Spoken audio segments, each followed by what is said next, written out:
Just 48 years after the death of the Prophet Muhammad, his grandson Husayn was killed in the Battle of Karbala.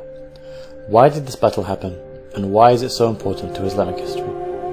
After the fourth caliph Ali was assassinated in 661, a power vacuum emerged, leading to Muawiyah assuming role as caliph, despite opposition from part of the Ummah who wanted Hassan, son of Ali, who was the grandson of the Prophet, as the caliph. To avoid further bloodshed of conflict, Hassan signed a peace treaty with Muawiyah. This treaty stipulated that Muawiyah would not appoint a successor after him. In the year 670, Hassan was assassinated, leaving his brother Husayn to take on his duties.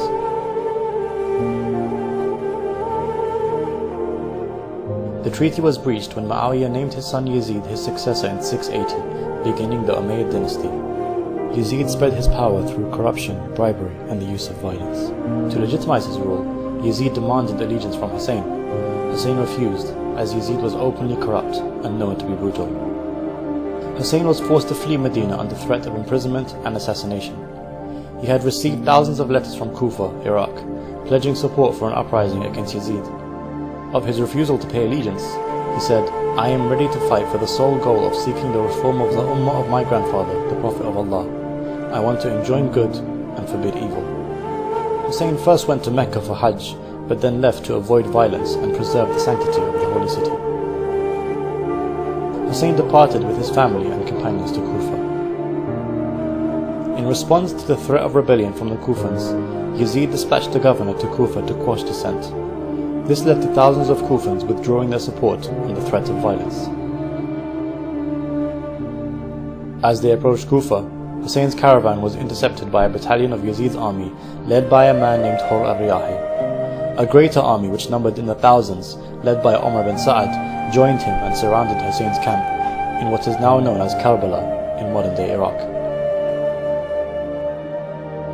The army cut off access to water for Husayn and his family, leaving the men, women and children to suffer from days of thirst in Iraq's blistering desert heat. The army demanded allegiance from Husayn, threatening him with death. Despite all the odds, Husayn refused to back down. On the night before the battle, Husayn told his companions that they were free to leave, but they pledged to stand beside him in the face of certain defeat.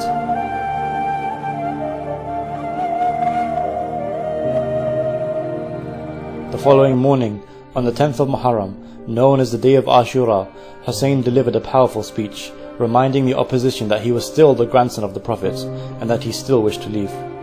Moved by Husayn's speech, Hur abandoned Ibn Sa'ad's army and joined Husayn's. The battle commenced, with Husayn's 70-odd companions facing off against an army of what many historians number to be 30,000. The companions of Husayn fought group by group and were martyred on the battlefield.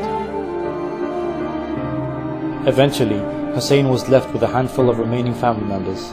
They too were killed. Husayn, now with no one beside him, pleaded with the enemy forces for water for his 6-month-old baby. The enemy responded by firing a fatal arrow at the infant, killing Husayn's child in his arms.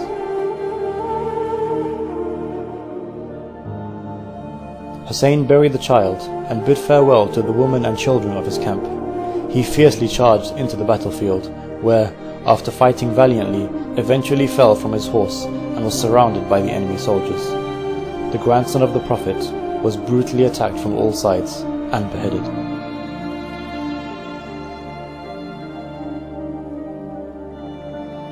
The enemy forces attacked and plundered the possession of the dead bodies as well as the camp of Husayn's family.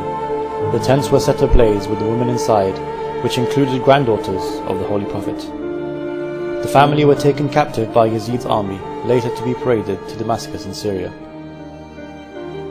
The story of Karbala shook the Muslim Ummah as news spread, launching several uprisings across the Muslim Empire.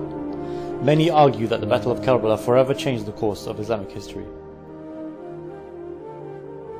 The day of Ashura is mourned globally by millions of Muslims, both Sunni and Shia, to honor the heroic stand of the Prophet's grandson.